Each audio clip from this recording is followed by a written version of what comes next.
ప్రియులారా, మొన్నటి దినాన్న త్రిత్వం గురించి చేసిన వీడియోని బట్టి మీలో అనేకులు కలవరం చెందొచ్చు. వీళ్ళు త్రియేక దేవుళ్ళుగా పిలువబడుతున్నారు కదా, ఇక్కడ ఏంటి ముగ్గురు అని చెప్తున్నారు ఏంటని అనుకోవచ్చు. కానీ ఒక విషయాన్ని గమనించుకోండి. ఏంటంటే వాళ్ళు వాస్తవానికి ముగ్గురు వ్యక్తులు, ఒక్క వ్యక్తి మాత్రం కాదు, ముగ్గురు వ్యక్తులు. కానీ వాళ్ళలో ఉన్న దైవత్వ లక్షణాలన్నీ ఒకటే.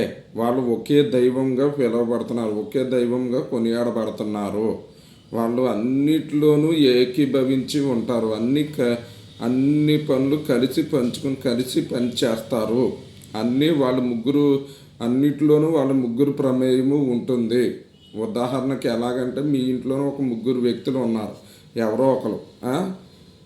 ఏంటంటే మీరు చూస్తానికైతే ముగ్గురుగా కనబడుతున్నారు, కానీ మీలో సర్వము, మీ ఆలోచనలు, తలంపులు అన్నీ కూడా ఎవ్రీథింగ్ ఈక్వల్. అన్నీ మీరు కలిసే పనిచేస్తారు, విడివిడిగా ఉండరు, అన్నిట్లోనూ ఏకీభవించి ఉంటారు అనమాట. అప్పుడు ఏమంటారు మీరు? అలా ఒకరే వ్యక్తి అని అంటారా? లేదంటే ముగ్గురు వ్యక్తులు కానీ అన్నిటిలోనూ కలిసి ఉంటారు, అన్నీ కలిసి పంచుకుంటారు, అన్నీ కలిసి చేస్తారు. వాళ్ళు ఒకే స్వభావం, ఒకే మనసు, ఒకే ఆత్మ కలిగి ఉన్నారు అని చెప్తారా? లేదంటే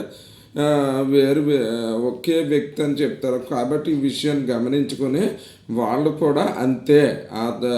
వాళ్ళు ఒకే దైవంగా కొనియాడబడుతున్నారు, ఒకే దేవుడిగా పిలువబడతారు. కానీ వాళ్ళు ముగ్గురు వ్యక్తులు అనేటువంటి విషయాన్ని గమనించుకొని ముగ్గురుగా ఆరాధించక ఒకే దైవంగా పూజించాలని చెప్పి ప్రభు అయిన యేసు నామమున మిమ్మల్ని హెచ్చరిస్తున్నాను. దేవుడు తన పరిశుద్ధ వాక్యమును దీవించునుగాక. ఆమేన్.